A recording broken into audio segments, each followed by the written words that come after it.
And because it is the law, it will continue to be out there. Hi, I'm Camille. Today I'm going to talk about writing audio description. So this is something that has been required by law since 2010 for a set number of hours of broadcast material on major networks, meaning that lots of TV shows and movies have to include audio description whether they want to or not. This is part of the 21st Century Communications and Video Accessibility Act, also called the CVAA.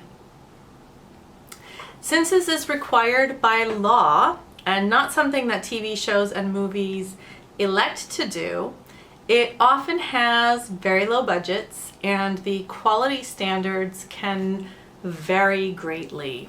Some larger companies will include audio description in their budgets as an incentive to get more of the higher paying work from clients. So like if you hire us to do all of your dialogue list, spotting list,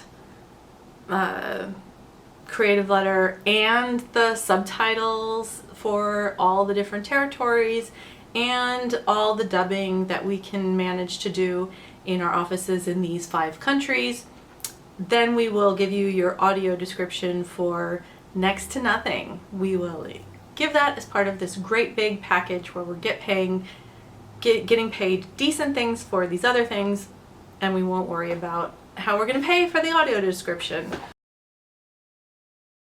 Audio description is a spoken audio track on a television show or movie in the United States that you should probably be able to access it through a regular modern smart television, the same way how a lot of TVs are set. If you hit mute, the closed captions automatically come up, and I'll do another video about closed captions. There should be a way that you can access this other audio track, and there you will have the audio description available to you. This is for visually impaired people who would like to hear what's happening in the action because they can't see it at all, or maybe they just can't see it well. So it makes this more accessible to a greater number of people.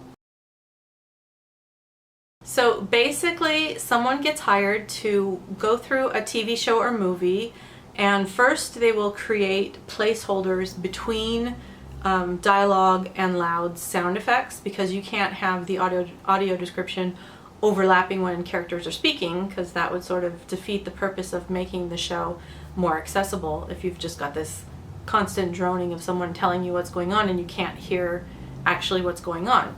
So you go through and you make these placeholders, and then you go back through a second time and you write descriptions of the action.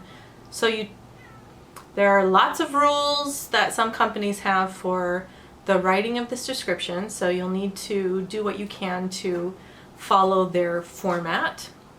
Then you need to go back through, after you've written all the description for the movie or television show, you need to go back through one more time, and this time you have to actually say what you've written.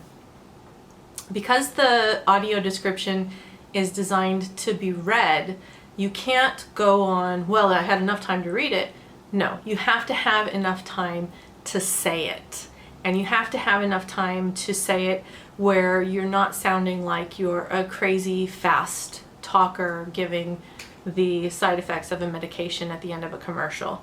You have to give yourself the space to speak clearly so that people can understand you. And then you might have to rewrite some of your entries if you're like, hey, that took me 14 seconds to say, and I left myself a 2-second placeholder. So it's very important that you speak the audio description before you hand in your document that will be recorded. So this can make for annoying office mates. When people have done this in an office, they don't necessarily speak at full voice out loud. They might just be sort of mumbling or whispering to themselves, but if there's 12 people in a room at cubicles doing this, it can be a little bit annoying. So if you're freelancing and doing this from home, I do recommend that you speak in full voice how you normally would, so that you really have a good idea of if the text is going to fit in that placeholder that you've made. So that's all you need to worry about as the person who writes the audio description. It will then go to whoever your boss is. They will review it or not, depending on how much they trust you, and then they'll send it to the department that actually records the audio description, and I might talk about the voice acting for that in another video, but for writing it, that's all you need to know. So, Orange feral cat Trapper and gray tuxedo feral cat O'Keefe sit on a table chomping on cat treats. House cat Hot Lips plays with a rock on the ground and then scratches herself. A pink hibiscus flower sways in a gentle breeze. the companies that I know that do this work are looking for writers. So if you consider yourself a writer, that's a good place to start. If you don't like to write, or if you can write but you don't think you're a writer, then maybe this is not the best fit for you. I haven't been on the hiring end of this, although I have been hired to do this. So I'm not sure how they determine someone's writing skills other than testing them, just asking them to write samples. And since this is designed to be read and is not, this finished document is only basically seen by the person who's going to read it. I don't know that they would be sticklers as much as some of the other departments for having great grammar and spelling. I mean, you'll have spell check, but they wouldn't necessarily need you to pass the spelling test or grammar test that they would ask someone else to take. So you don't have to be as good with your English.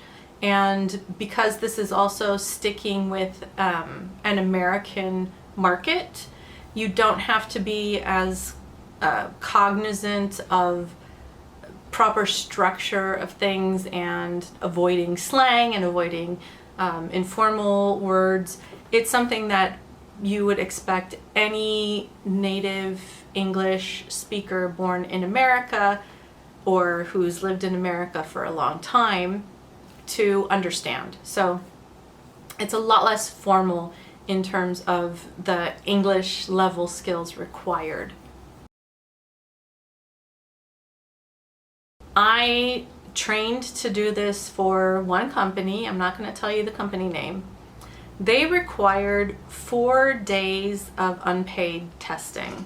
So the testing included reading guidelines and writing samples, and then giving them writing samples, and then sort of looking at writing samples they've given to you and saying, oh, this is wrong, I wouldn't do it this way. But that's a lot of time, because not only are you committing to 4 days, it's not necessarily 4 days in a row, because you will do day 1 and then you will send it in, and then you have to wait for them to get back to you with notes and critique on what you did on day 1. So for me, these 4 days of writing took about a month to get all done. I was then hired for my first project, and I was recommended for this job by a former coworker. So I don't know, I imagine that there are like job listings, like, oh, we're looking for audio description writers. So it probably doesn't hurt if you see something like that to reach out and say, hey, I'm a writer, I'd like to do this. Give me 4 days of unpaid work, yay, that kind of thing. And they'll probably take you on. I did 1 episode of a TV show after all of my testing. So this was still sort of a test, like, well, we can't ask you to do actual work and not pay you. So we're gonna pay you, but we're gonna proofread and give you notes on everything that you've done. The pay was terrible. The pay was of a level where I think I didn't figure out how many hours I worked on this versus the pay, but I wouldn't be surprised if I was making half minimum wage. I was interested in doing this for a few reasons. I had no other work at the time. When you freelance, that happens sometimes. You might go 3 or 4 weeks or longer with no work. I don't remember if this was during the COVID lockdown start, at which point I really had no work. I had no work for a long time. So in that instance, it's like, yeah, well, half minimum wage is better than nothing, I guess, and I'm learning a new skill and something else that I can offer as something I can do as a freelancer. So if this was my real job, I could not afford to do this. Part of me feels like I let the company down or left them thinking that I couldn't handle the notes or that I couldn't adapt my writing style to what they needed, but really I just couldn't afford to do this. I could get a better job at a fast food restaurant. I mean, their minimum wage jobs are around half minimum wage jobs. It doesn't work for me. So I'm not saying this will be your experience. You might take to this writing style differently. Like, I write continuity all the time, so I'm used to writing continuity. There are a lot of similarities between writing continuity and writing audio description, but there are a lot of differences, and so there were just a lot of nuanced differences that I was probably taking extra time to make sure I was incorporating all their notes.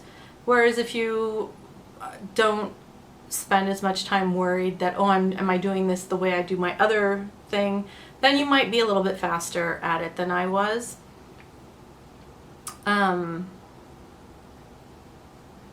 As with all freelance jobs, you are paid by the project and not by the hour. So if you don't need to be making a certain amount of money, like if you are in a position where you're married and your spouse works and you want to get into something new and build a skill, then I wouldn't discourage you from writing off audio description. So, because what's going to happen is you're going to start out, and let's just say you're making half minimum wage for the first 3 months that you're working on audio description stuff. Well, then you'll start to get faster, and eventually maybe you'll get to the point where you are making twice minimum wage writing audio description, just because you're fast enough and experienced enough at it.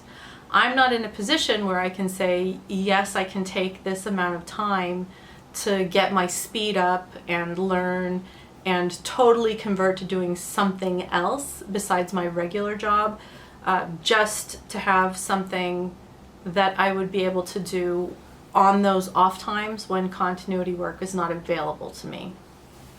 So it's just my situation where I could not commit to doing this for that pay. Had it paid more, I might have been more interested in saying, okay, yeah, I'll do another project and see if I get faster on the second project. And some companies were having staff writers in audio description departments.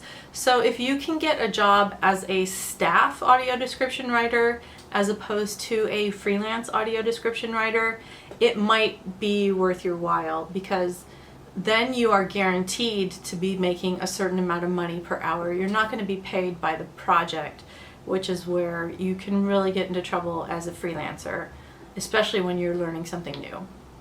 My advice, if you can find a full-time job writing audio description and it's something that interests you, I would say go for it. Otherwise, it's a lot of training, unpaid, and not a living wage unless you can really stick with it and improve your skills.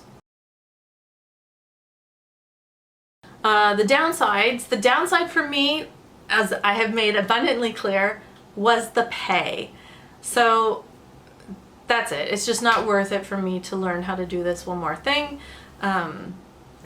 I should have asked while I was training and was getting an idea of the work involved in writing an audio description for a show, what it paid, but I didn't. I just thought, well, this must pay fine, because why else would they be asking me to do all of this unpaid training? So it just didn't work out for me.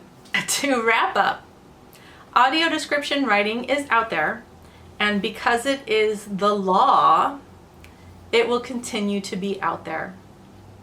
And it might be something you would excel at. It's just something that wasn't a fast enough fit for me for the money.